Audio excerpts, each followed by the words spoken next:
Vamos a meternos de lleno en uno de los conflictos más determinantes del siglo XX, un preludio sangriento de la Segunda Guerra Mundial, que literalmente partió un país en dos. Para entender de verdad la Guerra Civil Española, es fundamental ver no solo las batallas, sino quiénes luchaban y sobre todo por qué. Empecemos por desgranar a los dos bandos que se enfrentaron a muerte. Y esta es la pregunta del millón, ¿verdad? Porque no estamos hablando de una guerra normal entre países. Estamos hablando de una fractura tan profunda en la sociedad, en la política, en las ideas, que llevó a vecinos, amigos y hasta hermanos a matarse en el mismo suelo. Aquí está el detonante. Todo arranca con un intento de golpe de Estado que se suponía que iba a ser rápido y contundente, pero fracasó a medias. Y en lugar de una toma de poder fulminante, lo que provocó fue una división inmediata del país y del ejército. La sublevación se convirtió de la noche a la mañana en una guerra civil en toda regla.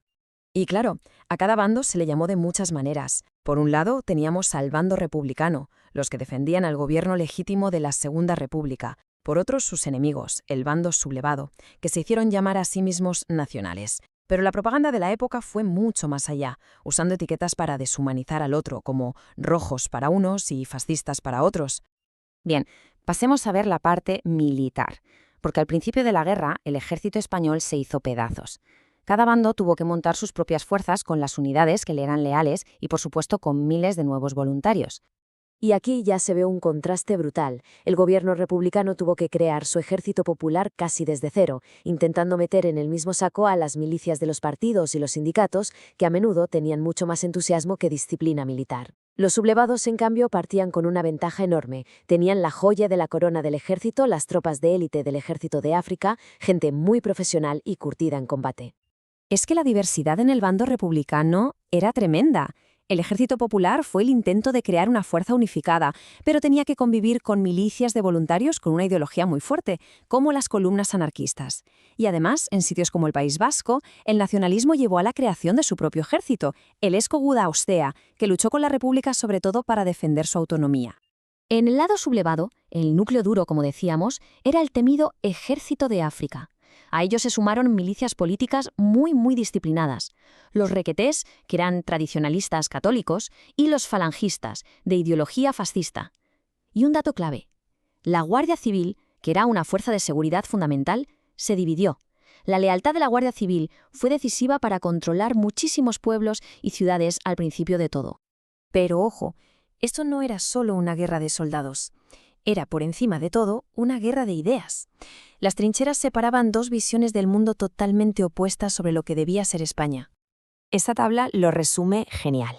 El bando republicano era una alianza súper frágil, de grupos que a veces querían cosas totalmente distintas.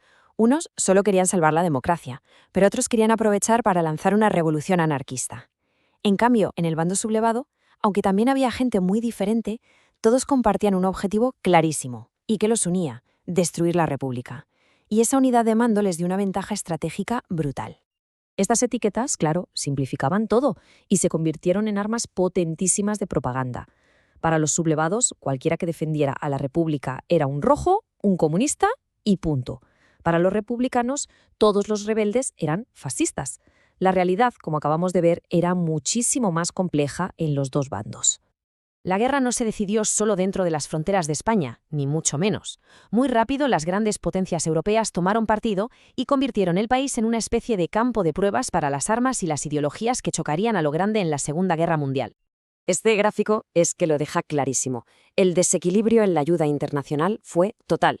Mientras las democracias como Francia o Reino Unido se inventaron una política de no intervención que en la práctica perjudicó a la República, esta recibió ayuda militar de la Unión Soviética y apoyo político de México. Los sublevados, por su parte, recibieron un apoyo masivo, rapidísimo y decisivo de la Alemania de Hitler y la Italia de Mussolini. La Unión Soviética fue, de lejos, el principal proveedor militar de la República. Mandaron tanques y aviones que fueron clave para resistir al principio. México ofreció un apoyo político y material sin fisuras, y a ellos se sumó la increíble fuerza moral de las brigadas internacionales, miles y miles de voluntarios de todo el mundo que vinieron a España a luchar contra lo que veían como el avance del fascismo.